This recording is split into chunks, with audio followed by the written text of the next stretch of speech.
എം.ടി. വാസുദേവൻ നായർ എന്ന മഹാനായ നമ്മുടെ എഴുത്തുകാരൻ, മലയാളികളുടെ അഭിമാനമുള്ള ലോകരുടെ, അദ്ദേഹത്തിൻ്റെ വേർപാടുകളുടെ ദുഃഖം എനിക്ക് സത്യം പറഞ്ഞാൽ തീരാത്ത ദുഃഖം.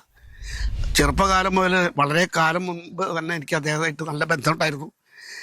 ഉത്തരം എന്ന സിനിമയ്ക്ക് വേണ്ടി സ്ക്രിപ്റ്റ് എഴുതുന്ന സമയത്ത് അദ്ദേഹവും എം.ടി. വാസുദേവൻ നായരും ONV സാറും ഞാനും പവിത്രനും അതിൻ്റെ പ്രൊഡ്യൂസർ അക്ബറും എല്ലാവരും കൂടി ബെസ്റ്റേലിൽ ഒരു ഗസ്റ്റ് ഹൗസിലായിരുന്നു കമ്പോസിങ്. ഒരു 10 ദിവസത്തോളം ഞങ്ങൾ അവിടെ ഇരുന്നു.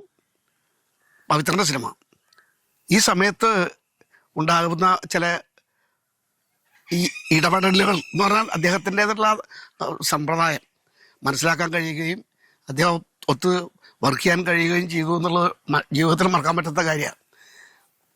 പാട്ടുകളുടെ പണിപ്പുരയിൽ നിങ്ങൾ ഇരിക്കുമ്പോൾ ONV സാറൊരു മുറിയിൽ ഞാനൊരു മുറിയിൽ ഇങ്ങനെ ഇരിക്കുന്ന സമയമാണ്. അപ്പോൾ ONV സാറിനെ കൊടുക്കുന്ന കുറേ സിറ്റുവേഷനനുസരിച്ച് പാട്ട് എഴുതിക്കുക. പാട്ട് എഴുതി കഴിഞ്ഞ് കൊണ്ടുപോകാം, ഇത് ഒന്നുകൂടി നോക്കൂ സാറേ നമ്മളിട്ട് മാറ്റിക്കുന്നു. പിന്നീട് അത് ഓക്കെ ചെയ്ത പാട്ടുകൾ മഞ്ഞിന് വിലോലമാം യവനികയ്ക്കുള്ളിലൊരു മഞ്ഞക്കിളി തൂവൽ പോലെ എന്ന പാട്ട് അത് ഓക്കെ ആക്കി. അങ്ങനെ പാട്ടുണ്ടാക്കി റെക്കോർഡിങ് സമയത്തിന് കോതണ്ടമണി സ്റ്റുഡിയോയിലാണ് റെക്കോർഡ് ചെയ്യുന്നത്. അപ്പോൾ അദ്ദേഹം ഞാൻ താമസിക്കുന്ന മുറിയിൽ റെക്കോർഡിങ്ങിൻ്റെ തലേദിവസം വന്നു. റാം ഇൻ്റർനാഷണൽ ഹോട്ടലിൽ നൊമ്പകത്ത് അവിടെ ഞാൻ താമസിക്കുന്നത്. അപ്പോൾ എം.ടി. സാർ എൻ്റെ മുറിയിൽ ഒരു 7:30-8 മണിക്ക് വന്നു.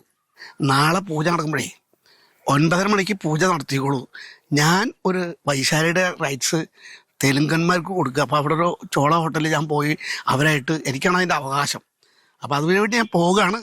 വിദ്യാധരൻ അപ്പോൾ ചെയ്യേണ്ടത്, മാഷ് എന്ത് ചെയ്യേണ്ടത്, നമ്മുടെ പൂജ നടക്കുക, റിഹേഴ്സൽ ചെയ്യുക, പാട്ടുകൾ റിഹേഴ്സൽ ചെയ്യാൻ റെക്കോർഡ് ചെയ്യുക.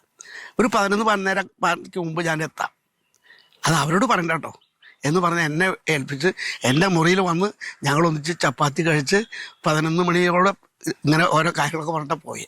ആ ഒരു നിമിഷമൊക്കെ ഉണ്ടല്ലോ എൻ്റെ ജീവിതത്തിൽ മറക്കാൻ പറ്റാത്ത ഓർമ്മകളാണ്. അപ്പം അദ്ദേഹത്തിൻ്റെ വേർപാടിൽ ഇങ്ങനെ ഒരു എപ്പിസോഡ് ചെയ്യുമ്പോൾ എനിക്കതിൽ പങ്കാളിയാകുക, ഈ കാര്യങ്ങൾ പറയാൻ പറ്റുക എന്നുള്ളത് വളരെ സന്തോഷമുള്ള കാര്യമാണ്.